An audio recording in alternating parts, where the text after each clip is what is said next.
Quando a faculdade termina, a vida real começa. Você está preparado?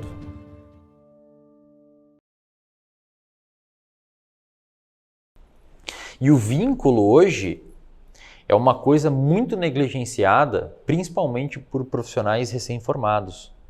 Muitos profissionais de psicoterapia recém-formados, eles negligenciam o vínculo terapêutico em detrimento de uma instrumentalização ou protocolação exacerbada de técnicas para o paciente. Então, numa ansiedade gigantesca de mostrar trabalho para o paciente, o psicólogo jovem, e muitas vezes o que já é experiente, ele esquece que não tem um diagnóstico na frente dele, mas tem um ser humano. E esse ser humano precisa ter vínculo com ele, esse ser humano você precisa ter a confiança dele, você precisa ter a motivação dele para melhorar o processo de psicoterapia e você precisa com que ele colabore com você, para que aí sim você olhe para a ciência, veja o que a ciência mostra e vocês dois, numa decisão clínica em conjunta, consigam implementar aquele tipo de tratamento.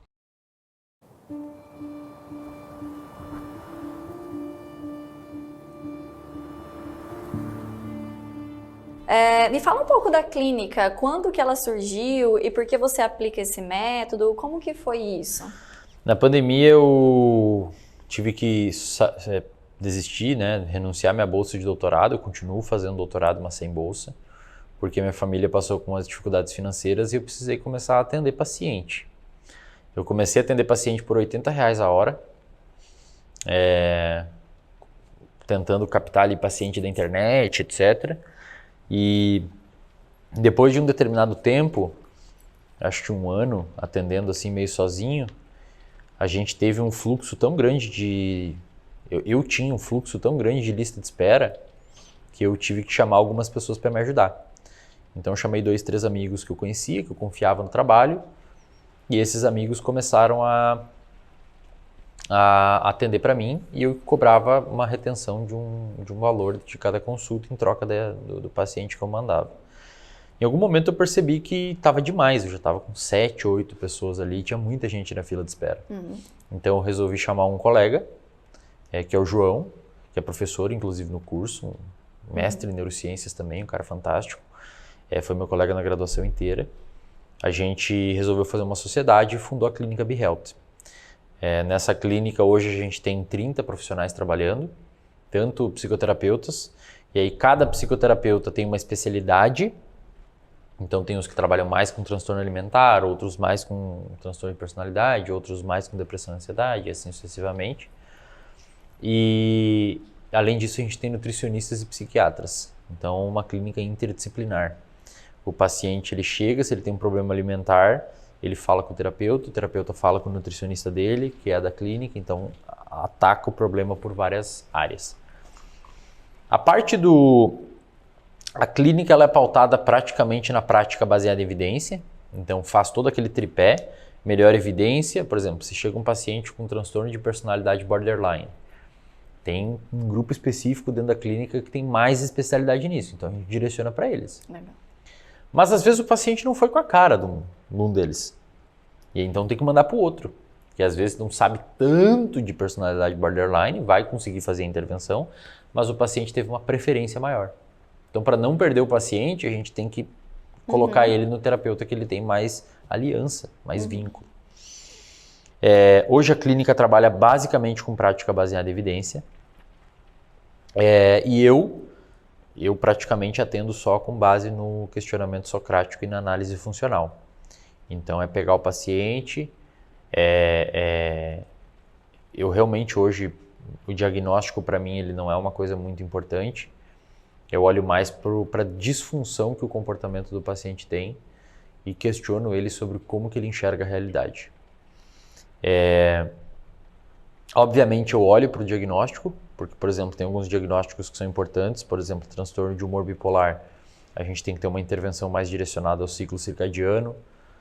Outros diagnósticos nos dão uma noção de para que lado caminhar, se mais para exposição, se mais para outros tipos de processos.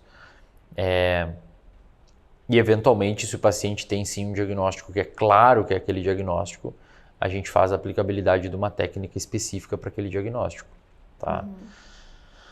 Mas hoje a gente já tem outras propostas de diagnóstico, que não além do DSM, eu comento no curso, tá? Tem outros, além do DSM, hoje a gente tem outras propostas de manuais de diagnóstico que são mais dimensionais.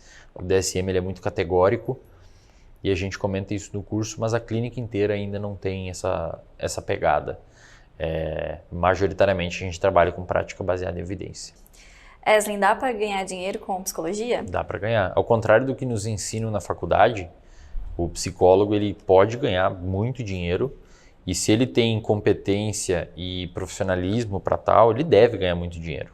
Porque na faculdade muitas vezes nos ensinam que nós tratamos pessoas com problema mental e que é feio cobrar e que a gente não pode cobrar. E o que você vê na prática é uma inundação de psicoterapeuta desmotivado, ganhando R$30 num plano de saúde, atendendo 12 pacientes por dia, atendendo mal 12 pacientes por dia, porque não tem como você atender 12 horas por dia, atender o mesmo, o primeiro e o 12º com a mesma eficácia, com a mesma motivação.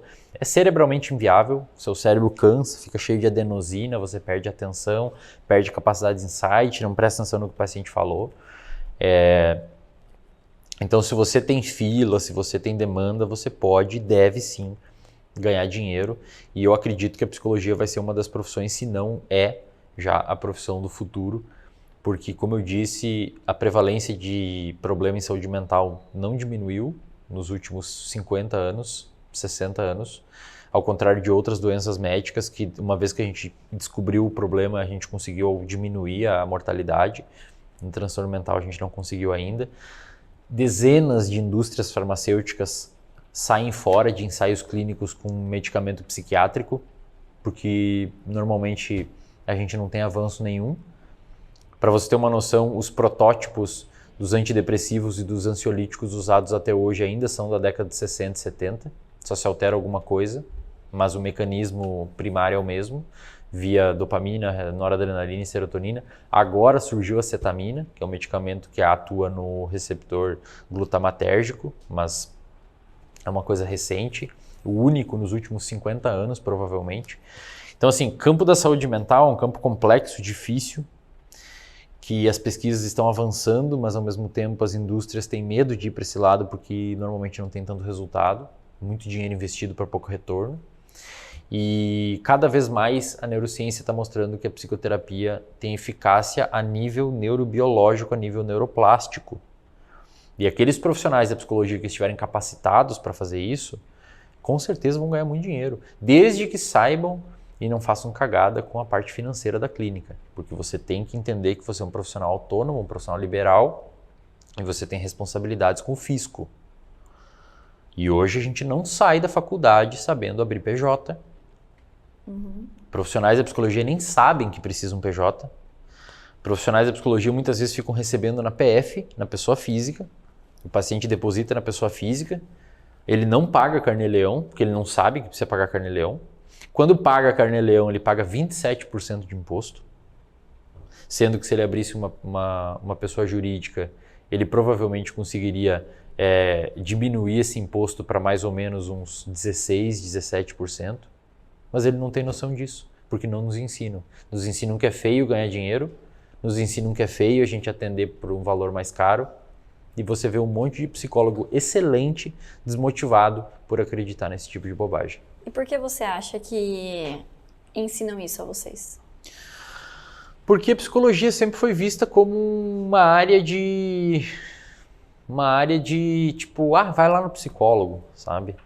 Muitos psiquiátricas, exato, vai lá no psicólogo para conversar. Aí eles acham que na medida em que você vai no psicólogo para conversar, o profissional só vai te ouvir. E de fato muitas vezes é isso que acontece, tá? Na minha clínica, para você ter noção, vários profissionais da psicologia, eles relatam a mesma coisa. O paciente chega e fala assim, é a última chance que eu dou para psicólogo. Eu não aguento mais ir no fulano e dormir na sessão enquanto me atende. Eu não aguento mais ir no ciclano e ele errar meu nome e nem lembrar quem eu sou, sendo que eu já estou em 8 atendimentos com ele. Eu não aguento mais ir no ciclano e ter 20 minutos de consulta. Porque, claro, a pessoa cobra 35 do plano. Tem que atender rápido para conseguir ganhar algum tipo de dinheiro. Eu não aguento mais ir no outro que está desmotivado e eu sempre falo mais do mesmo, já não anda mais.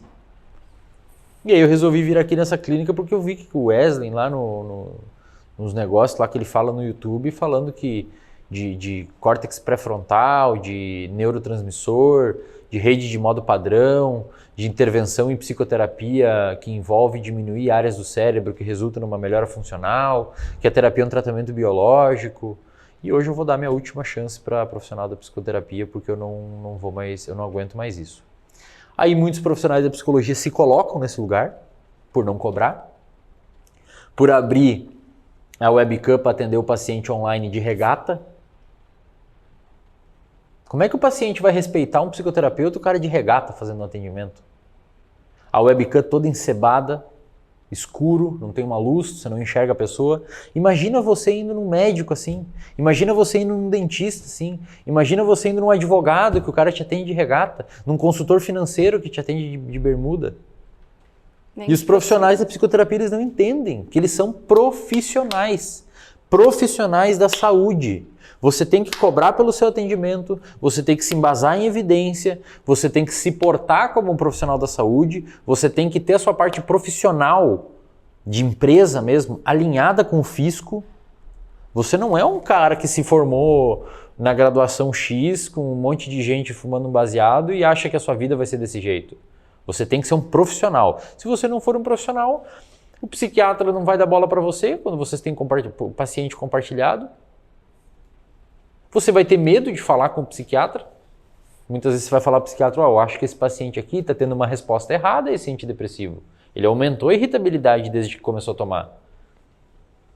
E o psicólogo tem medo de falar para o psiquiatra, porque o psiquiatra é médico, que não pode falar para o médico, que é a autoridade máxima, ele que sabe o que ele está fazendo.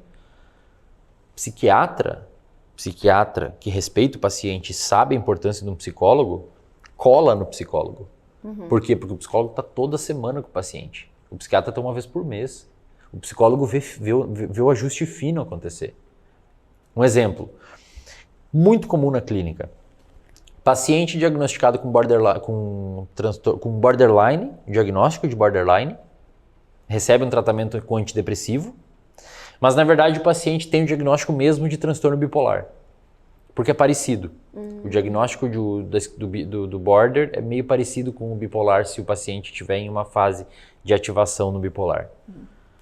Aí o psiquiatra dá antidepressivo, por às vezes fez uma consulta rápida ali de 20 minutos, 30 minutos com o paciente. O problema é que o bipolar, quando toma só antidepressivo, parte dos bipolares que tomam só antidepressivo sem estabilizador de humor, é a mesma coisa que jogar gasolina na fogueira.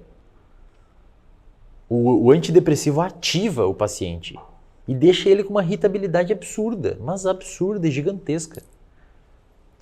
E às vezes o psicólogo vê isso, porque está lá toda semana com o cara.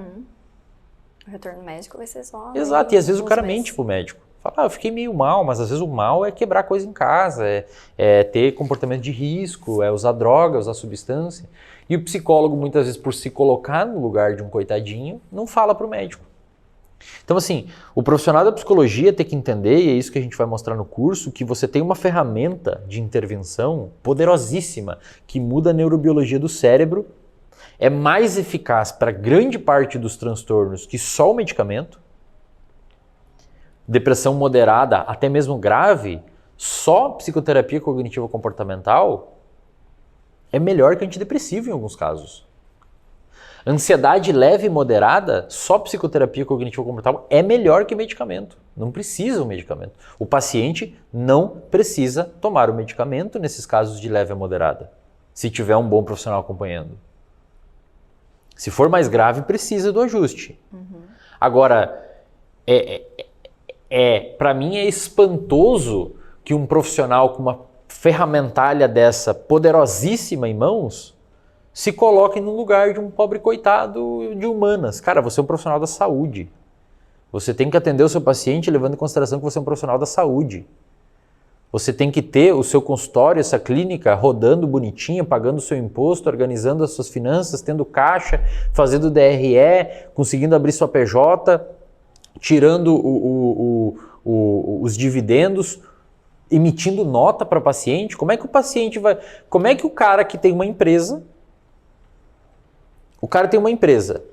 Aí ele é um cara que é um dono de uma multinacional. Esse cara, quando for atender com você, ele vai exigir nota fiscal. Porque ele abate do... Ou é o imposto, ou a própria empresa, o plano da empresa interno paga para ele. Uhum. Aí você vai falar que não tem nota fiscal, só consegue emitir recibo. Que credibilidade você está passando? Que cliente que você quer atender? Se você não consegue atender, você atende com uma webcam no escuro, com uma camiseta da Atlética. Como é que você vai conseguir? Leva a sério. Não vão te levar a sério. E aí você quebra aquele pilar lá da prática baseada em evidência, que é a preferência do paciente. O paciente não vai gostar de você, cara. Ele não vai confiar em você. Porque você foi escabelado na sessão. Você saiu da academia e mal se arrumou e foi atender o paciente. Que para você, ele é só mais um paciente dentro dos seus 30 que você tem na semana. Mas pro paciente, é um momento que ele espera a semana inteira, cara. E às vezes você passa aquilo ali batido porque tá cansado, porque tá com preguiça, porque cobra pouco. Então, assim, o profissional de psicologia, ele tem que entender que ele é um profissional da saúde com uma ferramenta altamente eficaz e potente para conseguir mudar a neurobiologia do comportamento e gerar um desfecho favorável para o quadro de psicopatologia do paciente. E, além disso, hoje, na nossa clínica, muitas pessoas estão procurando a clínica sem ter problema de saúde mental. O paciente não tem diagnóstico. É o cara que vai trocar de emprego e vai ter que mudar de estado. E aí ele está meio inseguro, ele quer saber se ele muda para lá, se ele leva os filhos agora com ele, ou se estabelece primeiro, ou se a esposa dele vai junto e os filhos ficam com a mãe. Ele quer conversar, cara, sobre o que está acontecendo. E aí como é que você vai atender esse paciente se você só olha para diagnóstico clínico? Ah não, você não tem diagnóstico, vai embora, você não importa. Como que não? Às vezes ele tem um comportamento disfuncional que não importa. E a gente tem que ouvir ele. E a gente tem que questionar ele. E a gente tem que analisar a função desses comportamentos dele. Então muita gente hoje chega, graças à divulgação da psicologia e o entendimento que é uma ciência séria, que particularmente eu acho que eu contribuo de alguma forma para isso na sociedade, muita gente vem hoje para o consultório de psicologia sem ter problema. O cara quer dormir um pouco melhor, ele quer melhorar os hábitos, ele não tem diagnóstico nenhum. Ele só quer ver se está bem, e se está bem, o que eu posso fazer para prevenir que gere problema aqui? Aí você atende o paciente quinzenal, às vezes uma vez por mês, só para fazer uma atualização. Às vezes você não tem... É o equivalente a você ir no nutricionista sem ter sobrepeso ou obesidade e querer dar uma melhorada no seu físico. Hoje tem isso na psicologia. Ainda bem que tem isso na psicologia. Porque parou de ter aquela visão da psicologia que psicologia é coisa de louco, que é coisa de maluco, que é feio ir no psicólogo porque você é louco. Como é que você está indo no psiquiatra e no psicólogo? Tá maluco? Não, hoje não. A psicologia hoje auxilia a performance nos estudos, nos hábitos, na rotina. E só que se o profissional de psicologia não se colocar nesse lugar, ele mesmo está matando a profissão dele. E por que você acha que a psicologia chegou nesse ponto mais de prevenção, digamos assim, do que ao ponto da pessoa de fato estar com algum transtorno? Eu acho que a internet possibilitou muito isso. É. As pessoas hoje têm acesso a um psicólogo como eu. Aí eles veem que é um cara tatuado, que treina, que tem rotina, e estuda um monte, e é um jovem, e não é aquele senhor com uma gravata de pano que vai sentar num divã e vai ficar com um bloquinho te anotando com um óculosinho pendurado na ponta do nariz. É o mesmo que eu via lá na faculdade. É o cara com o moletom de Stanford, não o senhor com a foto preta e branca e o livro Vinho com escrita dourada. Não. Psicologia hoje é um bagulho... Pra você ter noção, na clínica hoje tem muita gente que não tem nada. O paciente não tem problema. Ele quer ver se está tudo certo e o que pode melhorar e evitar problema no futuro. Assim, cara, eu tô com o meu trabalho aqui e ano que vem vou dar um gás, ou vou casar, vou ter um filho, eu quero saber o que eu posso fazer para não degringolar tudo aqui. E aí você vai falando, é importante, a rotina, ajusta aqui, ajusta ali. Não tem como você implementar nenhuma técnica, porque o paciente não tem nada. Então você tem que ajudar ele com o que a neurociência mostra que funciona por uma boa rotina. A população, então, está mais próxima da psicologia? Estão enxergando a psicologia como uma ferramenta para a qualidade de vida? Algumas pessoas sim. Algumas pessoas sim, mas muitas nem têm ideia que isso existe. E aí é importante, porque assim, quando você está na rede social prospectando, captando o paciente para depois prospectar ele na sua clínica, e é bom que o pessoal da psicologia escute esses termos, porque você tem uma empresa. Você é uma empresa. Você tem que entender isso, tá? Você é uma empresa. Tem pessoas que elas são o que a gente chama de... são pessoas que elas já estão convencidas em fazer. E essas pessoas, elas vão fazer mesmo que for com o senhorzinho de gravata lá, elas vão no divã, elas vão fazer, porque elas já querem aquilo ali. Alguém falou que é importante, a amiga falou que é importante, o amigo falou, cara, vai que é legal, é bom. O chefe falou, cara, vai falar com um psicólogo. Alguém convenceu. Mas isso é um pedacinho. Tem uma outra imensidão aqui que acha que é coisa de louco. Ainda tem isso, que acha que é coisa de maluco, que tem vergonha de falar que faz. Esses aqui, que já são convencidos, se você tiver de regata, provavelmente ele vai fazer igual. Talvez ele não fique, mas ele vai chegar. Porque ele quer, ele está interessado. Alguém falou que é bom, é igual um restaurante, tá? Abri um restaurante novo, o meu amigo encheu a minha paciência para eu ir no restaurante, eu vou. Eu não preciso saber, eu não pesquisei no Google, o cara me falou que eu tenho que ir. Aí chego lá, o restaurante é ruim e não volto mais. Falo para ele, pô, cara, é ruim aquele restaurante. Não, mas eu fui numa outra franquia que é bom. Mas esse aqui é ruim. O teu terapeuta pode ser bom, o meu não é. O problema é que essa grande parcela aqui, eles não vão ser convencidos assim. Eles vão ser convencidos como? Você falando de forma séria da profissão, você divulgando seus conhecimentos em rede social, você conseguindo passar uma boa credibilidade. As pessoas são preconceituosas. É inerente ao nosso cérebro. Eu não estou falando nada de pejorativo. A gente tem um preconceito. Se você vê uma pizza de um jeito, você vai ter um preconceito que ela é boa ou ruim. Só pelo jeito dela. É assim, até você provar e tudo mais. Sim. O profissional é a mesma coisa. Então como é que você se porta na rede social? Como é que você constrói? Você fica postando dancinha do Reels o dia inteiro e não entende por que não chega paciente. O paciente quer saber de conteúdo, de coisa séria, de evidência, da prática clínica com base em evidência. Não ficar postando um monte de dancinha de Reels ou coisas assim. Você não vai conseguir convencer esse grande público, que muitas vezes é quem precisa, de fazer terapia assim. E o que categoriza, no seu ponto de vista, um bom profissional de psicologia, um bom psicólogo? Precisa ter ou saber ou se comportar e de qual maneira?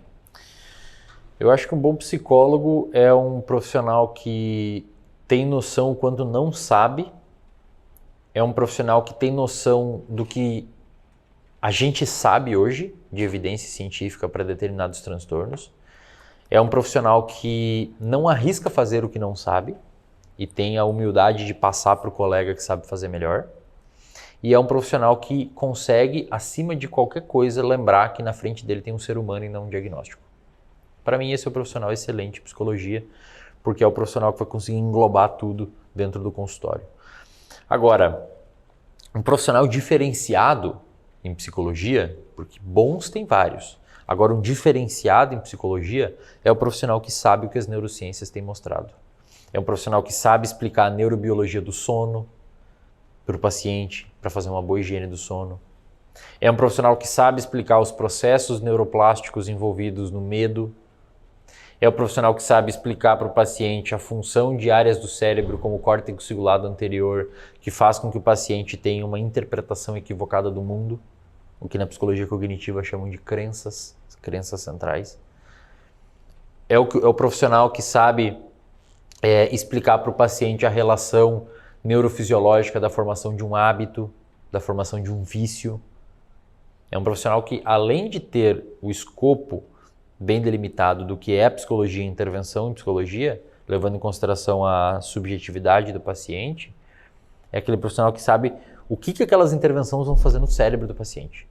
Para mim, isso é profissional de excelência em psicologia, o diferenciado.